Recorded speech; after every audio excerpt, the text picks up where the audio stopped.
Blotting out the sun. A lot has happened since Guido d'Arezzo first came up with modern notation a millennium ago. In the meantime, it has been transformed. And because this change happened so gradually over the centuries, it can be difficult to grasp. So to help you picture the process from start to finish, this image is a snapshot of how things developed. Or if you will, it's a metaphorical time-lapse of notation's evolution that shows how it materialized and morphed in three main phases. 1. Outdoor monument. 2. Ornate shrine. And 3. Enclosed temple. To explain, the following is a brief overview of each phase. 1. Outdoor monument. Back in the early days of antiquity, music was a simple art celebrated as a pure expression of life. Long before it was masked by notation, music was revered for its natural beauty and was considered to be as elemental as the air, the sky, and the sun. In fact, in the classical age, people believed that music was as powerful as the sun, because although sound was invisible, it radiated through the open air like rays of light, permeating everything with a kind of visceral force. And as a result, many believed that solar and sonic energies were identical, that the sun and music were manifestations of the same thing, which is why the Greco-Roman god Apollo was the deity of both phenomena, since there was no true distinction between them. Get it? So in a very real way, early musicians were like sun worshippers, the devotees of a pagan cult who basked in the celestial glow of sound, offering their simple songs as communion with divinity. And for generations, the art of music developed in this way, as a form of unadorned praise for existence. Natural and self-evident, it shone with an intrinsic brilliance. Until eventually, pneumatic notation was built as a modest monument to music, a basic structure that was meant to commemorate the sun and give it a more tangible, earthly form. 2. Ornate shrine. For years, pneumatic notation stood as a solitary symbol of worship, a plain, unassuming monument placed without panoply in a broad, open field. Humble in appearance, it served as a simple framework, a testament to the link between earth and the heavens, music and the sun. But over time, as later musicians arrived, they were unimpressed by its lowly status, because in their eyes, its structure wasn't worthy of the sun's true grandeur. So gradually, subsequent generations began to drape the monument in more extravagant trimmings, all in an effort to capture the sun's majesty with greater flair. By adding a frill here and an ornament there, they slowly dressed the old structure up in decorations that were more fitting for a god. It was an incremental process that took centuries, moving at a snail's pace over time. But as it developed, the monument continued to stand first and foremost as a tribute to the cosmic star. But then, when Guido d'Arezzo arrived, a transition occurred that changed everything. In his attempt to reflect the sun's glory, Arezzo became so obsessed with enhancing the monument that he lost sight of its subject. And as a result, he ended up turning the whole structure into a shrine. That is, he elevated its status from being a mere tribute to being the focus of praise itself. And he did so by formalizing its design so much that he obscured nature in the process. With all of its staff lines, rules, and symbols, Arezzo created such a defined system that he ultimately blocked the sun from view, as he built a wall around the shrine to make it stand at center stage. And the result was a fundamental shift in perspective that set musicians' minds on a new object, a shiny new man-made object that didn't generate any light of its own, but that caught the eye by glistening in the reflected daylight. 3. Enclosed temple. In essence, this medieval monk replaced the pagan god Apollo with his own god, in the form of the cross he used to plot pitch and rhythm, the cross of modern notation, which became the new ornate shrine of music. A landmark that, in effect, served as a diversion from the sun, a distraction that turned everyone's attention away from the real source of illumination, because instead of amplifying the true brilliance of nature, Arezzo's new structure cast a shadow across the scene. So when later musicians arrived, they hardly even noticed the sun shining in the distance, and instead fixed their eyes upon the shrine as well, enthralled by the sacred ceremony of it all. They didn't see the high wall surrounding the pedestal as an obstruction or imposition, because in their minds nothing of value lay beyond it. Instead, musicians viewed the hedge of stone as a backdrop, or as a kind of boundary that helped them stay centered, grounded, and focused. In their eyes, the wall stood as an impressive display of architecture, one that didn't encroach on their space, but rather served as a barrier of protection from exposure to the elements. So as time went on, the musicians who followed added to the structure, year by year and brick by brick, until the sun finally slipped from sight.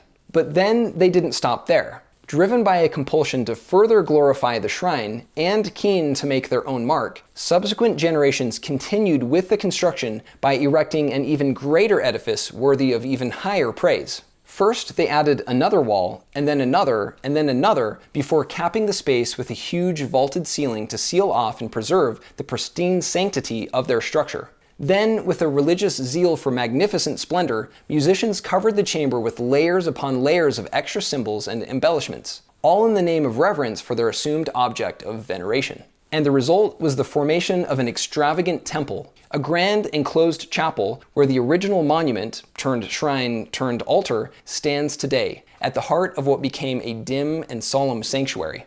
Groping in the dark. Without question, the Temple of Traditional Notation is a stunning display of craftsmanship. Intricate and elaborate, it stands as a testament to the work of generations. But there is, of course, an irony in what was ultimately built. Because as musicians became increasingly captivated by notation, they became increasingly captivated by it as well, in the sense that they were gradually ensnared, then entrapped, and then completely boxed in. By turning notation into a kind of holy place or inner sanctum, musicians effectively buried the art of music deep within the shadows of abstraction, removed from the direct light of the sun.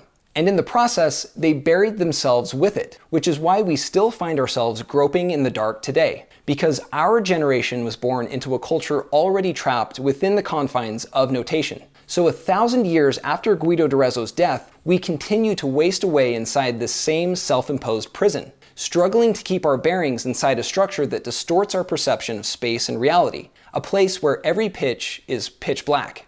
In short, we now find ourselves in a bind, stuck inside a system that frustrates the mind and dims the imagination.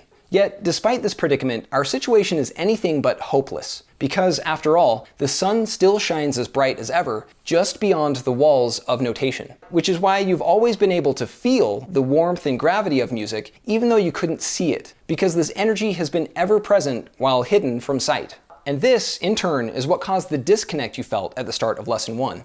The fact that you could hear good music in your head, but not see it with your eyes. Because, as it turns out, it was simply impossible to see the true essence of a song from the vantage point of notation alone, or for that matter, through standard chord charts, tablature, or any other traditional methods of study. So your frustration in the beginning was totally legitimate, and only made worse by the fact that you were also expected to just know how music theory works all on your own, as if you could understand it all through intuition or osmosis. And this presumption, it's fair to say, is probably the most maddening thing about notation today. The odd expectation that you've already somehow grasped the unexplained principles of music, concepts that you absolutely must learn to succeed in songwriting, but that aren't actually conveyed through notation's staff lines and symbols. Fundamental things like the circle of fifths, the true nature of intervals, and how scales and chords work, and the flow of progressions.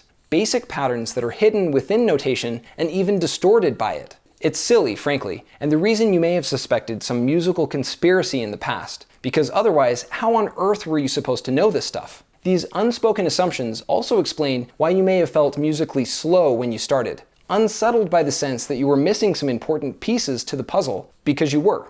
The truth is, you were missing critical parts of the picture, but it's not because you were slow. In fact, far from it. If anything, the problem was that you were thinking too fast, meaning you probably jumped into reading chord charts or notation before you really got your bearings with the underlying patterns of music theory. And as a result, you never slowed down enough to focus on the fundamentals of music, which is exactly what I personally did back in the day and what most musicians do as well. But really, as you've come to find out, the best way to master music is to actually slow things down even more to the point where you effectively stop time in its tracks and then dismiss it altogether. And you can do this by stepping outside the box of notation, with its inherent emphasis on time and rhythm, to focus instead on the timeless, spatial aspect of music. Only then can you really see the light, as the saying goes, to take in the brilliant, beautiful world of color beyond. Into the light. In short, the path of true discovery lies beyond the bounds of music notation, out in the direct light of music theory itself, which shines with a clear and radiant brilliance that illuminates your way to musical heaven. So if you want to really understand the essential nature of music, then you must get outside the constraints of notation to gain the proper perspective needed to see notation for what it really is. And once you do, you can completely transcend it to achieve full creative freedom. As it turns out, this process of liberation is similar to the one Plato described in his famous allegory of the cave, which incidentally was written some 600 years before musicians imprisoned themselves within the walls of standard notation. If you've never heard the story, then here's a quick recounting of the tale, which he composed as a discourse on the nature of perception, reality, and the power of insight. In this allegory, which was presented in his book Republic, Plato asked readers to imagine a dark cave where people had been imprisoned since childhood and subjected to a perverse form of mind control. Chained to the cave's floor by their captors, these prisoners were forced to stare at the wall in front of them, which displayed a distorted view of reality. That's because, just behind the group, a dim fire was hidden by a barrier on which different objects were placed that cast shadows upon the cave's wall. And because the captives knew of nothing else, their perception of space and dimension was directly shaped by the images they saw. But then, as Plato explained, one of the prisoners unexpectedly broke free by throwing off his shackles and slowly making his way to the cave's opening. And when he emerged from the darkness, he was suddenly exposed to an entirely new existence, because in a flash, he discovered the true nature of the world, a vibrant, three-dimensional space of color and light, and it changed everything. Of course, Plato's allegory was meant to serve as a treatise on humanity's perception of reality as a whole, but it also has some uncanny parallels with our own liberation from notation. Just like the cave, traditional notation represents an unnatural and distorted space, where the flat, black notes of a song stand as mere silhouettes, serving only as an abstraction of the true patterns at play in music. And just like the chained prisoners, most musicians live in a mental place where their perception of music theory is distorted, so skewed in fact that it's virtually impossible for them to form an accurate picture of things. But once you escape these confines to reach the bright, saturated world of color beyond, your understanding is forever changed, so at last you can live in the fullest sense. And it's beautiful. Shifting the paradigm. As grandiose as it may sound, your release from the constraints of traditional notation is very much like the freedom found by the hero in Plato's allegory. And that's because you are now free to explore the world of sound in all its glory, unaffected by the false presumptions that impede others, which is wonderful, right? The only downside is that you'll now likely get some pushback from other musicians, those who find comfort in the familiar, the old guard who myopically resist change, even if that change offers insight into how music really works. Though, as odd as that may sound, it's exactly what happened in Plato's allegory of the cave as well, when, as the story goes, the newly enlightened protagonist returned to the cave to retrieve his friends. Urging them to escape with him, he spoke excitedly of sunlight, color, and space. But to the prisoners who had remained underground, his words were incomprehensible, unbelievable, and even impious. So they rejected him outright and stayed put. Of course, this same kind of denial will be thrown at you too. At least by some of your friends, since, after all, this talk about sun worship, nature, and light may seem unorthodox to people, or even downright paganistic. Ideas that, for some, might evoke immediate contempt as rustic superstition, or for others may be an abomination, representing an almost immoral association with sorcery or the devil. So it's expected that some people will turn a blind eye to the potential of color music, preferring instead to stay within their comfort zone, insistent that their status as insiders of traditional training is adequate and even superior. But as you now know, their cover is blown, and their piety is misplaced, because you've seen for yourself the delusion they perpetuate, the false notion that traditional notation is the best way to visualize sound, when in fact the real solution has been hiding in plain sight all along. That is, the answer already surrounds us in the form of sunlight and color, our true source of vision, and the energy that reveals the real power of music's holy trinity. Pure and natural patterns that aren't found in notation, but in the sky and the air all around you. It's an awareness that changes everything, of course, but also one that requires a paradigm shift to reach it, which is this. Music notation presents a barrier to learning that every musician must overcome. But contrary to popular belief, it's not a barrier to entry, it's a barrier to exit. And therein lies the shift. So it turns out your natural aversion to standard notation was based on good instinct. The same instinct, in fact, that Paul McCartney followed in 1966 when he declined the offer from a friend to take proper lessons, after he'd already composed songs like And I Love Her and Drive My Car, because frankly, he didn't see the need. Not only that, but McCartney also saw traditional notation as a detour from the creative process, rather than as a shortcut to discovery. He saw through the conventional wisdom, the myth of notation's necessity, a myth that he had personally debunked and one that you've now shattered as well. So he chose a different path that followed the intrinsic patterns of music theory, and the rest, as they say, is history. Onward and upward. In short, traditional black and white notation stands as a museum piece today, an obsolete relic of a bygone era. Although that's not to say that music notation itself is entirely useless. In truth, notation still has value because of its ability to animate music through time, and this value is something that you can leverage using color. With the aid of color music, you can transcend notation's shortcomings, and specifically its flawed illustration of pitch, by gaining a clear look at the intervals between notes, patterns that are otherwise obscured by the staff lines and spaces. And in this way, you can take full advantage of notation's capacity to illustrate rhythm without getting lost in the space of sound. So you can move with the rhythm and actually see where you're going in the process. Granted, music notation still has its complexities and limitations to be sure, but now that you can see it in perspective, and you understand how music theory works, it can be a useful tool for composing songs. Which is why I said in Lesson 9 that music notation is a brilliant system, because it can be when you use it correctly. Not as a means of learning music, but as a way to picture a song's movement from beginning to end, once you already know theory. In fact, you could say that with your grasp of theory and notation, you now stand at the threshold of a new renaissance, a rebirth of the bright and natural beauty of antiquity.